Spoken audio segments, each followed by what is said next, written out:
I'm going to try to keep this as brief as possible, but I just want to give you a few notes on the idea of federalism. This is chapter 4 in your textbook. I highly recommend reading this chapter as well. All right, so federalism, the system of federalism. The idea is that the government, the federal government and the state governments are sharing power. So they both do specific things. We've gone over this earlier in the year. The first thing I want you guys to think about is, why did we do this? Well, what's important to understand is that when we were founded as a country, it was the 1700s. The only way you could travel is by horseback. So to have a national government, which at the time, in either New York or Philadelphia, having to deal with things all the way down in Georgia seemed crazy. As the country got bigger, it did become even more apparent with places like California that it would be very hard to govern the whole country based off how far apart everything is. Over time, with globalization and the ability to travel, it has become more manageable, but at the same time, should we really have a capital on the East Coast in Washington, D.C., taking care of issues all the way in Hawaii? Okay, that was the idea. All right, you guys will watch these videos separately. They're on Canvas. All right, so just want to go over a couple things from the Constitution, which is where the idea of federalism comes from. First of all, an expressed power. Guys, these are, or also known as delegated powers, these are super straightforward. As long as you know what the word expressed means and think about its connection to the Constitution, you'll understand this. It just means that it is directly written in the Constitution. Okay, it says the powers explicitly granted to Congress. Explicitly granted just means that it's written down and it says that, the federal government can do that. All right, we're going to skip over this. All right, the necessary and proper clause. This is part of the Constitution in Article 1, Section 8. Okay, it's called the elastic clause. The reason why it's called elastic is I want you to think about a rubber band, right? It stretches, it's flexible, and it has something called the necessary and proper clause. Basically, it's just saying that the government has the power to create, and Congress in particular has the power to create laws that are necessary and proper, okay, for being able to run a government. So basically, they have to do what they need to do, okay? It's called the elastic clause. Implied powers. These are powers that are not directly written in the Constitution, but you can assume they would be true. So, for example, Congress says they have to collect income tax, okay, but it doesn't say how to collect it or what means they have to go by doing it.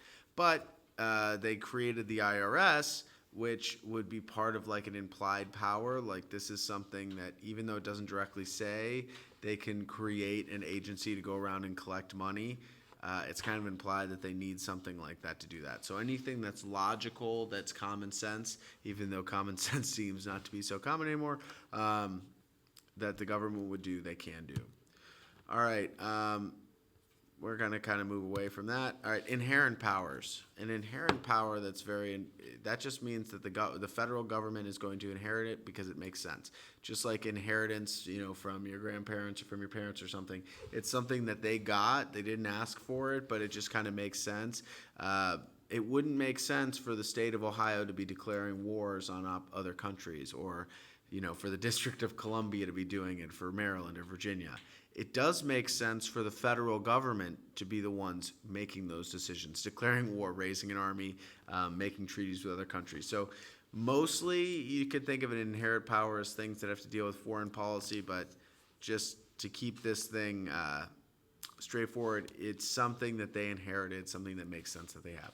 All right, state powers. Okay, the Constitution does not have a lot to say about state powers, but what you can kind of take from this is anything that's not covered by the government is to be controlled by the state. So basically, if the federal government doesn't cover it, it's up for the states. And where this can come from mostly is from the 10th Amendment. Okay, the 10th Amendment says, things that are not written in this Constitution are reserved to the states. And that's why we have some differences depending on whether you live in Maryland or Virginia Or DC, think about differences in the driver's test. That's something that affects all of you guys. Or speed limits, or the hot topic one here that I always like to mention with students because it makes them pay attention more. Marijuana laws are different. So there's differences everywhere with different states, and there are normally just slight differences. Okay, these are known as reserved powers because they are reserved for the states. And the reason why they do it this way is because the idea is that every state is different. They're geographically different, they have different populations, they have different economies, and because of that, it makes more sense for a government that can focus on those specific issues to reserve those powers or to make those decisions. All right, so like I said before, okay, this is a great little example of, which states still do a parallel parking test. You guys, both DC and or in Maryland and Virginia, both have it. DC does not, though. All right, West Coast does. I had to do it in Ohio, but look at all these other places that don't have it. I think they really need to be doing that, especially Kentucky. All right, some other things, speed limits. These are things that I talked about before. Some things that are shared by both the federal government and the state governments. They can both collect taxes, build roads, things like this. You guys can kind of read through this. I'm not going to just read them all to you. But as you could see, like, things that you could probably come up with on your own that that both can do. All right, the supremacy clause. This, guys, there's a lot of reading here. Just make sure you write down what this last bullet point says in bold. The supremacy clause basically states that the federal government has power over the state government. So if there's two laws that contradict each other, the federal government saying one thing and the state saying the other, the federal government is correct. Okay, some things that states can't do. All right, they can't make their own money. You have to use U.S. dollars. You cannot use Maryland dollars, right? Maryland can't make its own money, right? You have to use the federal government's money. And also they can't tax imports and exports from other states. It's just, listen, the rest of the world deserves Old Bay too. You can't tax it just because it's from Maryland. All right, and then obviously things like having their own armies, engaging in wars with other states or nations, it all kind of makes sense. It's asking why, because we want to have some uniformity in our society, and by having the federal government regulate certain things like our currency, like our ability to go to war, it makes everything run more smoothly.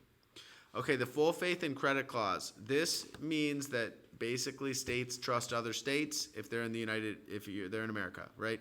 My Virginia driver's license means that I can drive in DC. It means that I can drive in Maryland because we said, guess what, guys? We trust each other. We know that Maryland's test is good in Virginia, and Maryland knows Virginia's test is good there. That's kind of the idea behind it. Okay, so we trust like the different licenses that are given out and other things, that would be a little bit different state to state. All right, that's a slow show, guys. Feel free to email me with any questions, and take a look out for readings and videos that you'll have to do on Canvas. Thank you guys very much.